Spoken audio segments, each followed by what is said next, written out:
Hello, my dear students. My name is Shakti and I welcome you all in Shakti Sir classes. आज की class में हम present indefinite tense के part 2 से, जिसकी पहचान हिंदी वाक्यों के अंत में ता है, ती है, ते है, ता हूँ, ती हूँ, इस वाले टेंस के ऊपर जो है हम लोग सिंगुलर सब्जेक्ट और प्लूरल सब्जेक्ट दोनों के ही साथ में सेंटेंस को फ्रेम करना भी सीखेंगे। और आज ही से हम लोग जो है स्पोकन की प्रैक्टिस भी शुरू कर देंगे।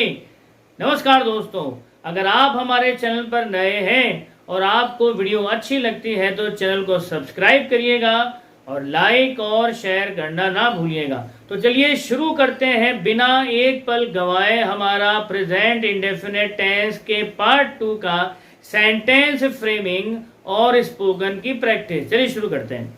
तो सबसे पहले देखिए, हमने इसकी पहचान लिख दी। प्रीवियस जो वीडियोस हैं उसके अंदर प्रेजेंट इंडेफिनेट के जो पार्ट 2 के फॉर्मूले हैं, सिंगुलर वाला और प्लूरल वाला। अब सिंगुलर सब्जेक्ट के साथ में मेन वर्ब में एस, ईएस और आईईएस कब कहाँ किन सर्कमस्टेंसेस में लगता है, इसका एक डिटेल्ड वीडियो मैंने बना करके डाला हुआ है। आप प्लेलिस्ट से उस वीडियो को देख लीजिए ताकि आपको आगे के सेगमेंट्स में, आगे के फ्रेमिंग में, चाहे वो स्पोकन हो या रिटर्न की प्रैक्टिस, उसमें कोई दिक्कत ना आए। क्योंकि जब आप हर तरह से तैयार होंगे रूल्स और रेगुलेशंस के साथ में, ग्रामर को अपनी मुट्ठी में करके, तो आपको कोई दिक्कत आने वाली भी नहीं है। तो प्रेजेंट इंडेफिनेट टेंस के पार्ट 2 की पहचान मैंने लिख दी है। हिंदी वाक्यों के अंत में ता है, ती है, ते है, ताहू, तीहू आते हैं। इसका जो फॉर्मूला है, इसके दो फॉर्मूले हैं। पहला जो फॉर्मूला है ये तो है प्लूरल सब्जेक्ट के साथ में, और दूसरा फॉर्मूला है वो है सिंगुलर सब्जेक्ट के साथ में। तो प्लूरल सब्जेक्ट वाला फॉर्मूला है सब्जेक्ट प्लस मेन वर्ब की first form plus preposition plus object, और सिंगुलर सब्जेक्ट का फॉर्मूला है सब्जेक्ट प्लस मेन वर्ब की फर्स्ट फॉर्म, और फर्स्ट फॉर्म के साथ में ही हमको मेन वर्ब में ऐड करना है आइदर एस, ईएस और आईईएस एज नीडेड। उसके बाद में प्रीपोजिशन आ ही जाएगा और फाइनली ऑब्जेक्ट हम ऐड कर देंगे। जिन सब्जेक्ट्स पर हमको सेंटेंस बनाने हैं वो सब्जेक्ट्स 9 सब्जेक्ट्स ये रहे। तो ये है कुल मिलाकर के वो 9 सब्जेक्ट्स जिन पर हम जो है सेंटेंस फ्रेम करेंगे। और ये रही वर्ब की फर्स्ट फॉर्म। आज स्पेशली प्रैक्टिस करने के लिए मैंने यहाँ पर वर्ब की कुछ फर्स्ट फॉर्म लिख दी है। इन्हीं का इस्तेमाल करके हम जो है सेंटेंस फ्रेम करेंगे। तो आइए शुरू करते हैं। मैं पर एक सेंटेंस बनाएंगे कैच के ऊपर। कैच का मतलब होता है पकड़ना। तो सबसे पहले हम इसकी एक हिंदी बना लेते हैं। तो सेंटेंस बनता है मैं बॉल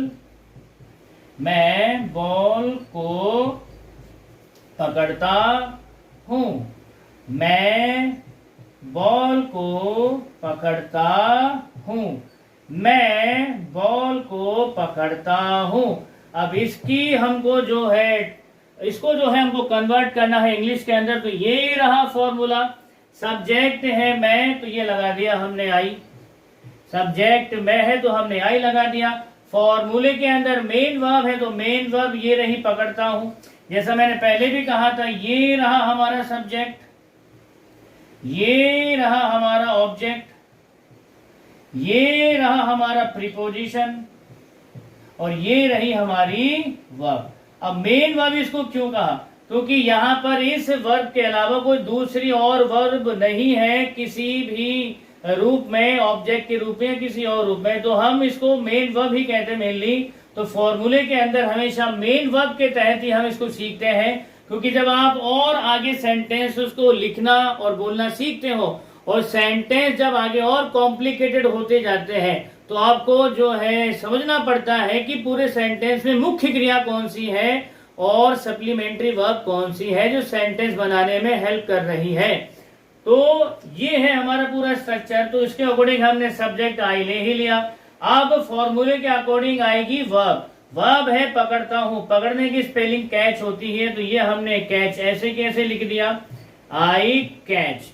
अब यहाँ पर प्रीपोजिशन टू को लिखा हुआ है, तो को की प्रीपोजिशन होती है to. I catch to ball, I catch to ball.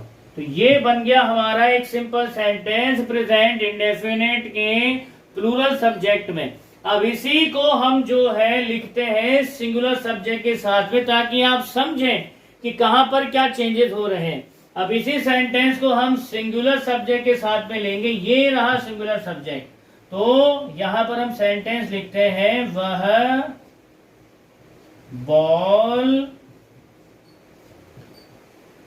Ball को पकड़ता है।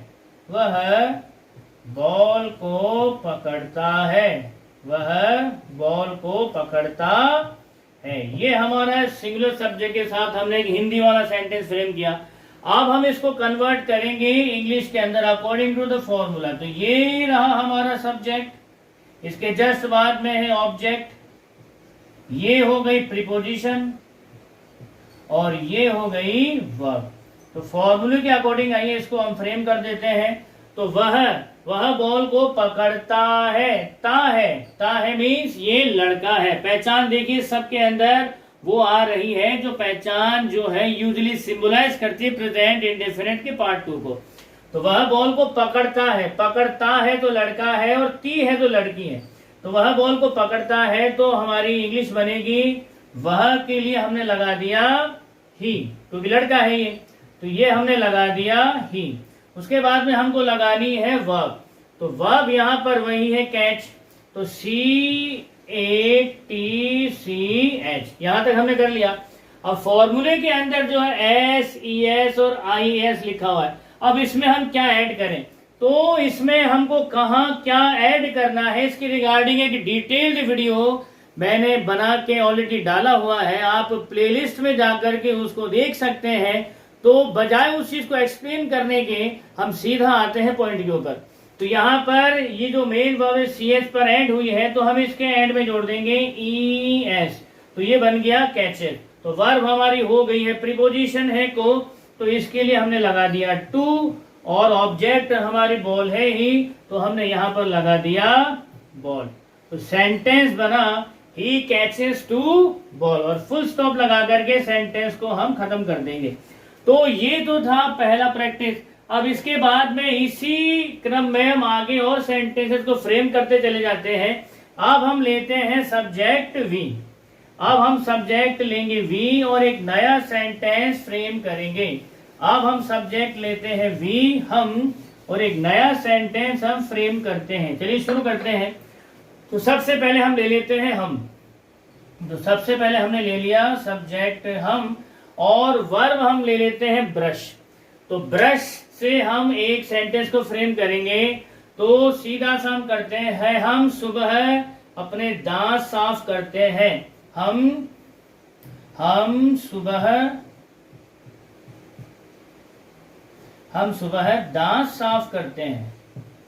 हम सुबह दांत साफ करते हैं। हम सुबह दांत साफ करते हैं। तो हम इस सेंटेंस में देख लेते हैं कि कहाँ सब्जेक्ट है कहाँ ऑब्जेक्ट है, ताकि हमको कोई परेशानी ना हो सेंटेंस फ्रेमिंग में। तो हम, ये हो गया हमारा सब्जेक्ट, ये हो गया हमारा सब्जेक्ट। इसके बाद में आती है सुबह। मैंने कहा था कि सब्जेक्ट के जस्ट बाद में ही हमको ऑब्जेक्ट मिलेगा। तो ये जो सुबह है ये हमारा मेन ऑब्जेक्ट है, और जो मेन ऑब्जेक्ट है वो सेंटेंस के सबसे लास्ट में आएगा। तो ये हमारा फर्स्ट ऑब्जेक्ट है, और टीथ जो है हमारा सेकंड ऑब्जेक्ट है।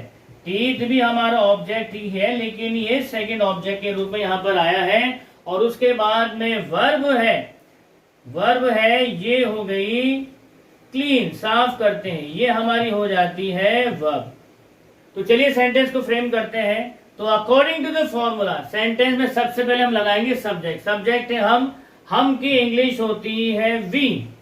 हम की इंग्लिश होती है वी। इसके बाद हम जोड़ेंगे सीधा सीधा मेन वर्ब। मेन वर्ब है साफ करते हैं। तो वर्ब यहाँ पर आ जाएगी साफ करते हैं। ध्यान दीजिएगा हम लोग क्या साफ कर रहे हैं। हम लोग क्या साफ कर रहे हैं, यहाँ पर हम दांत साफ कर रहे हैं। हम यहाँ पर ऑलरेडी कुछ वर्ब दे चुके हैं, तो हम उन्हीं के अकॉर्डिंग सेंटेंस को फ्रेम कर रहे हैं। तो यहाँ पर मैं लूंगा verb brush. We brush, we brush. और क्या साफ करते हैं? We brush teeth. अगर किसी सेंटेंस के अंदर, ध्यान दीजिएगा, अगर किसी सेंटेंस के अंदर एक से ज्यादा ऑब्जेक्ट है, एक से ज्यादा है, 2 है, 3 है, 4 है, 5 है, आपको लोड लेने की नीड है ही नहीं, आपको लोड नहीं लेना। सिंपल सा लॉजिक ये है कि जो सब्जेक्ट है उसके पास में जो भी ऑब्जेक्ट है ये हो जाएगा पहला, और उसके बाद दूसरा, तीसरा, चौथा, पांचवा। इस तरह से जितने भी ऑब्जेक्ट आते हैं उनको आप काउंट कर लीजिए। और जब हम उसकी इंग्लिश बनाएंगे, जब उसको हम ट्रांसलेट करेंगे, तो इस तरफ से जो है हम उनको एक के बाद एक रखते चले जाएंगे। तो यहाँ पर जो है सेकंड ऑब्जेक्ट है दांत और फर्स्ट ऑब्जेक्ट है सुबह। तो इसी के अकॉर्डिंग हम इसको लेंगे कि मेन ऑब्जेक्ट सबसे लास्ट में आएगा।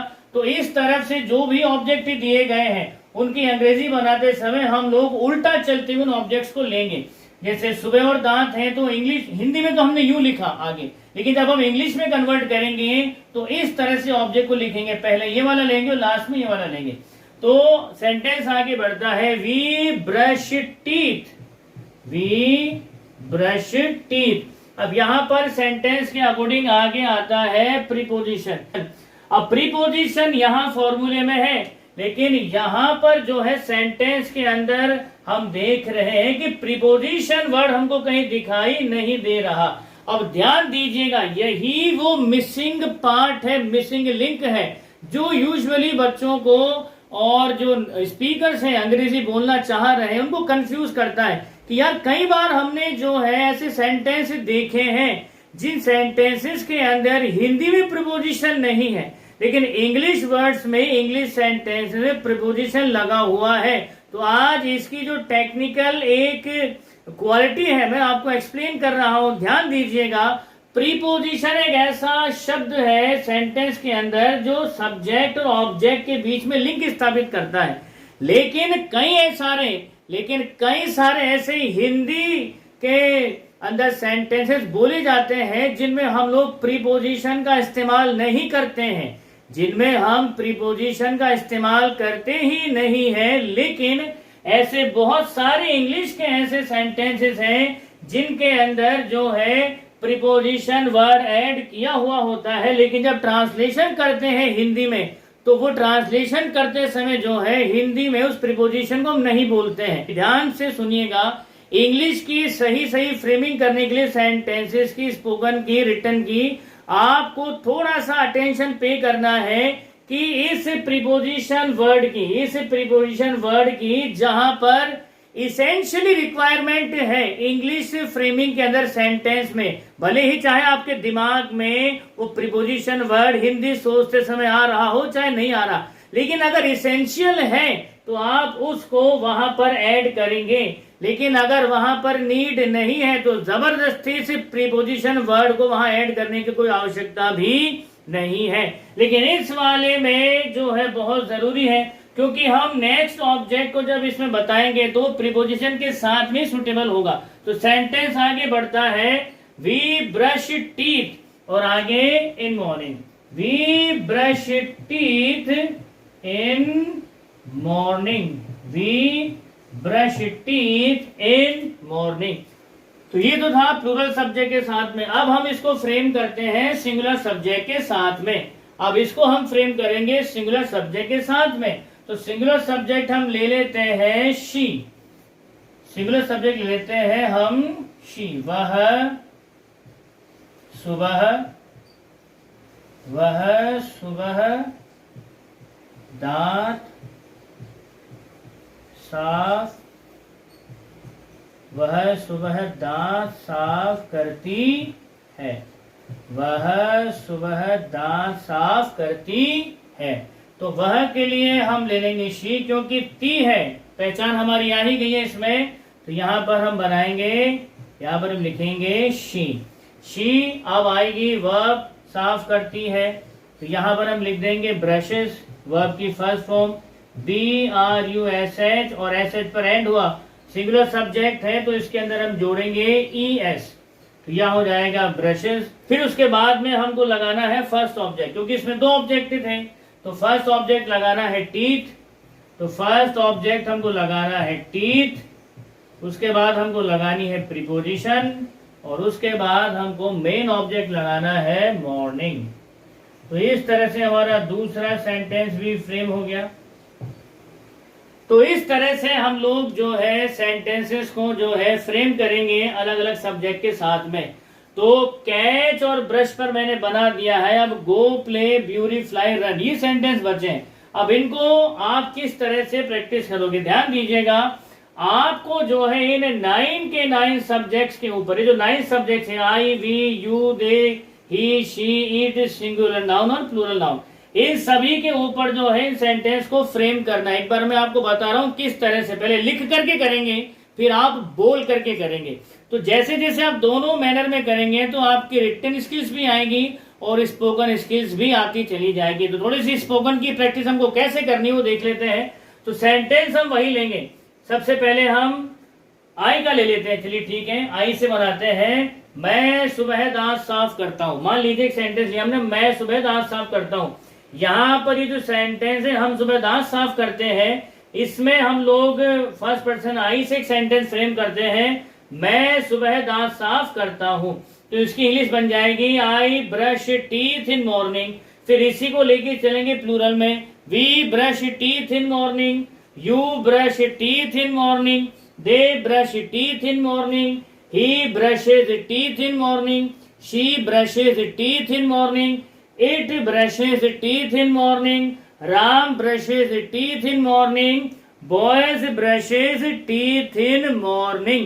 फिर दूसरा हम ले लेंगे कैच। इसमें वर्ब इस वाली पे बना लेते हैं। तो I catch ball, I catch ball, we catch ball, you catch ball, they catch ball, he catches ball, she catches ball, it catches ball, Ram catches ball and boys catches ball. तो इस तरह से हम लोग जो है बारी बारी से एक ही सेंटेंस के अंदर सब्जेक्ट्स को चेंज कर करके, तो इस तरह से हम लोग एक ही सेंटेंस में सब्जेक्ट को चेंज कर करके इनको लिखने की प्रैक्टिस करेंगे और बोलने की प्रैक्टिस करेंगे। इससे फायदा ये होगा कि हमको बड़े अच्छे से समझ में आ जाएगा कि ग्रामर का कौन सा रूल कहां पर लग रहा है, कहां पर हमको एस लगाना है, कहां पर हमको IES लगाना है, कहां पर हमको एस लगाना है। तो इस तरह से जब हमारे अंदर एक फाउंडेशन पड़ेगी ग्रामर की, तो हम लोग अपनी बात को बड़े कॉन्फिडेंस के साथ में कहेंगे, बड़े विश्वास के साथ में कहेंगे। विश्वास आता कब है, कॉन्फिडेंस के साथ अपन अंग्रेजी बोलते कब है, जब हमको ग्रामर की नॉलेज हो। बिना ग्रामर की नॉलेज के क्या आप अपनी बात को आगे कह सकते हैं। अगर किसी रटे रटाए प्रोसेस में हम कोई बात कर रहे हैं, अगर किसी रटे रटाए प्रोसेस में हम कोई बात कर रहे हैं और अगर सामने वाले से बात करते समय उसने कुछ और ही टॉपिक पर सवाल पूछ लिया, तो भला हम उसका क्या जवाब देंगे। क्या उसका जवाब रटा हुआ है। हम कोई काउ पर निबंध थोड़ी याद करके जा रहे हैं जो सामने वाले को जाकर के सुना देंगे। तो मेनली हमको जो है ग्रामर पर कमांड करना ही पड़ेगा, प्रैक्टिस हमको करनी ही पड़ेगी। जो भी कुछ है वो प्रैक्टिस से ही आएगा और उससे बड़ी बात ग्रामर की नॉलेज से ही आएगा। तो आज की क्लास में हम इतना ही करेंगे। इसकी नेक्स्ट क्लास में प्रेजेंट इंडेफिनिट पार्ट 2 के हम लोग नेगेटिव, इंटरोगेटिव और इंटरोगेटिव सेंटेंसेस के साथ जो है प्रैक्टिस करेंगे, उनको फ्रेम करेंगे और स्पोकन में उनकी प्रैक्टिस कैसे करते हैं ये भी हम सीखेंगे। तब तक आप खुश रहिए, मुस्कुराते रहिए। जय हिंद, जय भारत, वंदे मातरम।